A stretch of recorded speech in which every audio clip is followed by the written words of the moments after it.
Hi friends, నమస్తే. మన వ్యూవర్స్కి కొత్త కంటెంట్తో ముందుకు వచ్చాను. మీరు చూస్తున్నది ఏంటో తెలుసా? మన కస్మూర్ దర్గా. ఈరోజు ఏంటంటే ఈ కస్మూర్ దర్గా గురించి మీకు నాకు తెలిసినంతలో ఎంతో కొంచెం తెలియజేద్దామని ఇక్కడికి వచ్చాను ఫ్రెండ్స్. కస్మూర్ దర్గా ఎక్కడంటే నెల్లూరు నుంచి ఒక 30 to 35 కిలోమీటర్స్ దూరంలో ఉంటుంది. నెల్లూరులో ఉండే ప్రతి ఒక్కరికి కస్మూర్ దర్గా గురించి చెప్పాల్సిన అవసరం లేదు. ప్రతి ఒక్కరికి కస్మూర్ దర్గా అంటే తెలిసి ఉంటుంది. అయినా కూడా మన స్టైల్లో ఒకసారి మన వ్యూవర్స్కి తెలియజేద్దామని కస్మూర్ దర్గా రివ్యూ ఇస్తున్నాను. చూడండి ఫ్రెండ్స్, మనం ఈ పవిత్రమైన దర్గా గురించి తెలుసుకోవాలంటే చాలానే ఉంది ఫ్రెండ్స్. ఇక్కడికి భక్తులు గురువారం నుంచి ఆదివారం దాకా ఎప్పుడు రద్దీగానే ఉంటుంది. ఇప్పుడు మీరు చూస్తున్నది మస్తాన్ బాబా గారి దగ్గరికి వెళ్ళే ద్వారము. ఇప్పుడు మీరు చూస్తున్నది స్తూపాలు, ఇవన్నీ ఎప్పుడో పాతకాలం నాటి కట్టుబడులు. ఇప్పుడు మస్తాన్ బాబా గారిని దర్శించుకోండి. ఇక్కడికి విచ్చేసిన భక్తులు తమ కోరికలను కేశఖండన చేయించుకుంటారు. మరికొన్ని మాటలు మన కస్మూరు గ్రామస్తులైన కాజా గారు చెప్తారు, వినండి. అస్సలాము అలైకుం వరహమతుల్లాహి వబరకాతుహు. నేను కస్మూరు గ్రామస్తుడిని. నా పేరు ఖాజా. ఇక్కడ మనం హజరత్ సయ్యద్ కరీముల్లా షా ఖాద్రీ ఉర్ఫ్ కాలే షా పీర్ మస్తాన్ వలి వారి దర్గా గురించి తెలుసుకోబోతున్నాం. మస్తాన్ స్వామి యొక్క దర్గా నెల్లూరు జిల్లాలోని కస్మూరు గ్రామంలో ఉన్నది. మస్తాన్ స్వామి యొక్క దర్గాలో కుల మతాలకు అతీతంగా అందరూ భక్తులు వస్తుంటారు.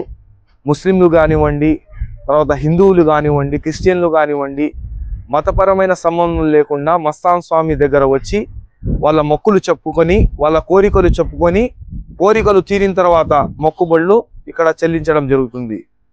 ఇక్కడ వీక్లీలో ఒక వారంలో థర్స్డే, ఫ్రైడే, సండే ఎక్కువగా రద్దీ ఉంటుంది. అమావాస్య రోజు ప్రత్యేకంగా రాత్రి 12 గంటలకు ఒక టెంకాయ కొట్టే యొక్క భక్తులందరూ టెంకాయ కొడతారనమాట. వాళ్ళు దిష్టి తీసుకొని లేకపోతే వాళ్ళ కోరికలు కోరుకొని వైకుంఠ వాకిలి అనేది బ్యాక్ సైడ్, దర్గా బ్యాక్ సైడ్ ఉంటుంది. ఆ బ్యాక్ సైడ్లో వాళ్ళు టెంకాయలు కొడుతూ ఉంటారనమాట. మొహరంగో మనం రొట్టెల పండుగ అనేది మనకు తెలుసు. ఈ రొట్టెల పండుగ అనేది తెలుసు. నెల్లూరులో ఎన్నో లక్షల మంది, ఒక 8 నుంచి 11 లక్షల మంది ఆడ రొట్టెల పండుగ ఆడ చేసుకోవడానికి బారా షహీద్లో ఎలాగైతే వాళ్ళు రొట్టెలు పట్టుకొని తమ కోరికలను తీసుకుంటారో, ఇక్కడ ఆ రొట్టెల పండుగ 5 రోజులు ఇక్కడ ఒక 2 lakhs పీపుల్ అనే వాళ్ళు వచ్చి మొక్కుబడిని చెల్లించుకొని, ప్రత్యేకంగా మొక్కుబడిలో మస్తాన్ స్వామికి కోడిని కోయడం కానీ, పొట్టేలు కోయడం కానీ అట్లా మొక్కుబడిలో చేస్తూ ఉంటారు అన్నమాట.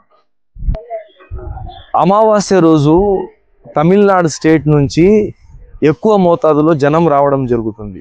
అమావాస్య రోజు తల మీద టెంకాయ పెట్టుకొని మస్తాన్ స్వామి యొక్క దర్గా ఆవరణలో 3 చుట్లు తిరిగి లేకపోతే 11 చుట్లు తిరిగి వాళ్ళు వైకుంఠ వాకిలి దగ్గర టెంకాయ కొట్టడం జరుగుతుంది. ప్రత్యేకంగా తమిళనాడు నుంచి మన మ్యూజిక్ మాస్ట్రో ఏఆర్ రెహమాన్ కూడా రావడం జరుగుతుంది.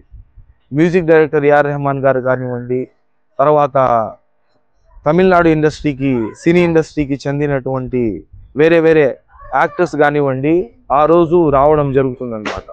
మొన్న సుమన్ గారు కూడా వచ్చి వెళ్ళారు, మొన్న ఆలీ గారు కూడా వచ్చి వెళ్ళారు. ఈ విధంగా సెలబ్రిటీలు కూడా మన కస్మూర్ దర్గాకి తరచుగా వస్తూ వెళ్తూ ఉంటారు అనమాట.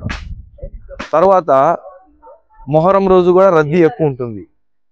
మస్తాన్ స్వామి యొక్క గంధము ఈ సంవత్సరము సెప్టెంబర్ 18వ తేదీన జరుగుతుంది.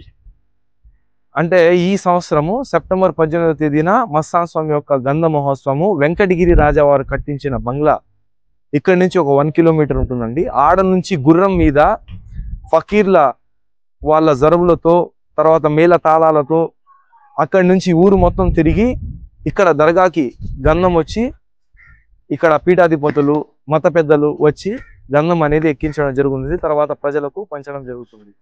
మీకు మన కాజాబాయ్ చెప్పిన సమాచారం నచ్చుంటుంది అనుకుంటున్నాను.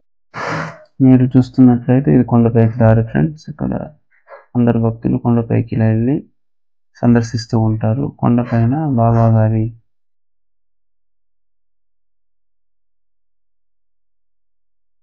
ఆ చెట్టుకి ముడుపులు అన్నీ కట్టి ఉంటారు. ఇక్కడ కూడా బాబా గారు దర్శనం చేసుకోవచ్చు.